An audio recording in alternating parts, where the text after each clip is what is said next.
السلام عليكم ورحمة الله وبركاته. معكم الفنان الشاعر والباحث في التراث الوهراني الأصيل الشيخ الهاشمي بن سمير. رانا متواجدين الآن بمقبرة مولد دوما من أجل إخراج رفات شاعر المقاومة الشعبية الجزائرية الحديثة الشيخ الهاشمي بن سمير. رانا متواجدين في هذه المقبرة، مقبرة مولد دوما، من أجل نقل رفاته إلى مقبرة عين البيضاء في مربع الشهداء إن شاء الله، ونطلب لهم الرحمة والمغفرة إن شاء الله. وهذا الشاعر هذا الذي توفي سنة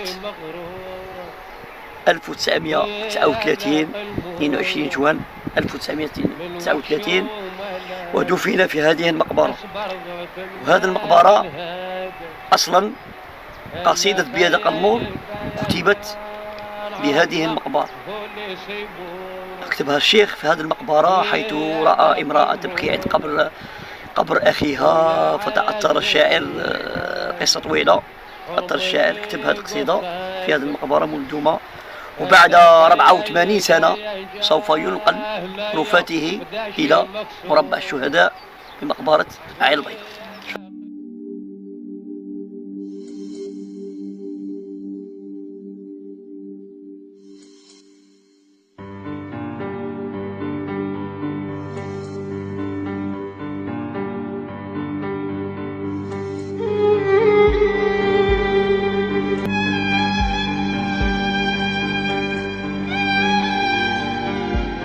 بسم الله الرحمن الرحيم. نحن اليوم في مقبرة عين البيضاء في مربع الشهداء، نعيش لحظات تاريخية بإعادة دفن رفات شاعر المقاومة المعروف بالطير الأبيض الشيخ الهاشمي بن سمير، بحضور أفراد من عائلته ومن العائلة الفنية والثقافية. يعني هذا يوم تاريخي، اليوم وهران يعني تعيش لحظات يعني صراحة مؤثرة جدا. وهذا الشاعر هو شاعر مقاومة، كان يناضل بالكلمة وكان يناضل بالشعر وكان يناضل بالقلم يعني في زمن الاستعمار الفرنسي. وهذه فرصة للشباب وجيل اليوم للاعتبار وليعني الاقتداء بهؤلاء المقاومين الذين ضحوا بالنفس والنفيس من أجل أن تحيا الجزائر حرة مستقلة. وبارك الله فيكم.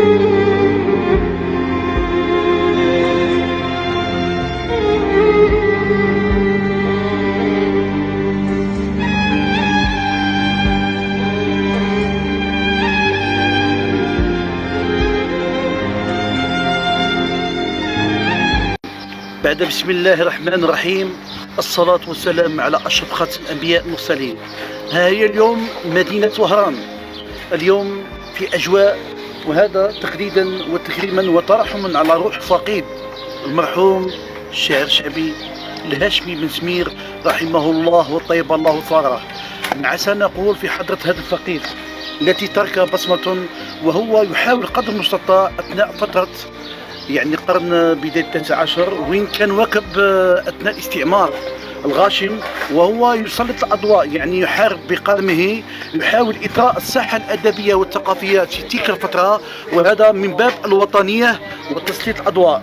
مع سنقول في هذا اليوم يبقى خالدا وراسخ في الذاكرة الوطنية. واليوم نحن نتأهب لمراسيم إعادة دفن رفات الفقيد الهاشمي بن سمير. والله اليوم هذا نهار كبير، نهار كبير. لماذا؟ لأن رانا كان الحظ باش نحضروا الرفات يعني لهذا الشاعر المقاومة، ألا وهو الشيخ الهاشمي بن سمير، ربي يرحمه إن شاء الله ويرحم كل الشهداء اللي راهم موجودين وشهداء الجزائر برمتهم.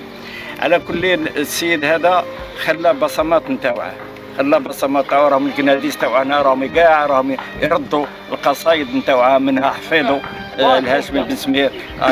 وخاصة ديك القصيدة الخالدة ألا وهي بيد قلمور، بيد قلمور اللي غناها بلاوي، أحسن يعني الأغنية اللي دارها هو سي بلاوي الله يرحمه برحمة الله. وعلى كل وجادوا هذا الاحفاد نتاعو ثاني راهم شادين المشعل. وانا اليوم راني يعني فخور بالحفيظ نتاع هذا سي الهاشمي بزمير. والله العظيم ما كانش النهار ما كانش الاسبوع اللي ما يهضرش على جده وعنده الصح، لان علاه من خلال الجد نتاعه راه يحيي في التراث. اليوم حضرنا في الدفن نتاع الشيخ الهاشمي بزمير اللي ظهروه، هذا يقولوا اللي ظهروه من مقبره مولدومه من مقبره عين بيضاء في المربع تاع المجاهدين تاع الشهداء والمجاهدين الله يرحمهم. والفنانين ثاني كلهم، وكاين ثاني بعض الفنانين بلاوي الهواري، وكاين حازم، كاين فنانين اللي دفنوه في هذا المربع. حنا نطلبوا له الرحمه والمغفره، وهذا شيخنا تاع وهران الله يرحمه ويوسع عليه. والسلام عليكم ورحمه الله تعالى وبركاته. السلام عليكم. بالنرماس عمر فنان. اليوم رانا الحمد لله رانا الشرف رانا جينا اعاده الرفات للشهيد الثوره الجزائريه الفنان بن سمير الله يرحمه ويوسع عليه. الحمد لله جينا هنايا ظهرناه بدينا من مقبره المدونه الى مقبره الفنانين مقبره الشهداء. كاين هنا الفنانين مثل حازم بوضه الله يرحمهم بلاوي الهواري. ونشكر اولا السلطات اللي عاونوا العائله باش جابوا هنايا باسكو هنا قريبه علينا. ومع ما نقولوا الله يرحمهم ويوسع عليهم، وشكرا وبارك الله فيكم.